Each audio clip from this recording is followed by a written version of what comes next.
So my name is Jillian Weir, and currently I am in Missouri in the United States, and I'm out here for a training camp, and I'm getting ready to start my season coming up pretty soon. And I am a Team Canada track and field Olympian, and my sport is track and field, and my event is the hammer throw. A valuable lesson that I've learned through sports and that I continue to learn and practice is definitely working on dedication. You know, to have the goal of becoming an Olympian, and it was a lifelong dream, and then finally achieving it, it's not like my sport career is over. So I still have to stay dedicated, and I still have things that I want to improve upon and things that I want to get better at in the sport. And so just staying dedicated and working hard from a young age throughout my adolescence into my university career and now competing as a professional athlete. I feel like dedication is the number one thing that I've learned. It's a tough process. The exciting part definitely is as the event gets closer, you know, that excitement certainly builds, and I love traveling. And so this summer we have our World Championships in Eugene, Oregon, and then we have the Commonwealth Games in Birmingham, England. And then next year we have the World Championships in Hungary, and we have the Pan American Games down in South America in Chile. So we have big competitions that we are training towards every year for Team Canada, and traveling is definitely the most exciting part, and getting towards those, you know, big competitions and those large events that are on the way to competing at the next Olympics is really what I'm working towards. And kind of the day-to-day is not as exciting, and, you know, putting in a lot of hard work and training in the fall and the winter, but when the spring and summer rolls around and we get to start traveling, that's what really gets me excited. I feel fortunate enough to be in a sport that is quite diverse. Track and field, you know, we have people from all over the world and all different, you know, shapes, sizes, colors, and whatnot. And I identify as mixed race. And so my father was born and raised in England, and my mother was born and raised in Canada.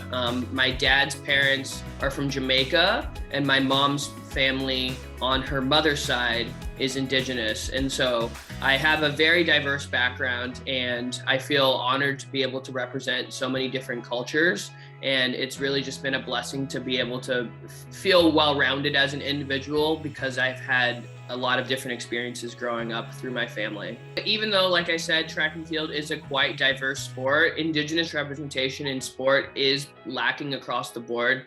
I believe in Tokyo at the most recent Olympics, I was the only known Indigenous person on Team Canada. There were other Indigenous athletes in other countries. I believe New Zealand and Australia had some, and I think I'm missing a couple others. But so it's definitely one of few that have an Indigenous background, but I feel like it's unique, and I'm glad that I'm able to provide some representation that I may not have had in my sport when I was younger. So my dad was a 3-time Olympian himself, competing for the British team, and he still is a track and field coach to this day. So I grew up around the track, and, you know, going to track practice after school from a very young age, watching my dad coach, and then eventually, you know, I was old enough to participate myself through middle school and high school and into university. And so having, you know, that sport background, I think definitely helps, because I had that exposure. So to me, track and field became a real possibility for something that I could pursue from a young age, just because I saw that my dad do it. And I feel like that's helped a lot, because maybe if my dad wasn't an athlete and wasn't a coach and I was never exposed to track and field, I may not be a track and field athlete today. So it certainly has helped that I'm able to follow in his footsteps a little bit.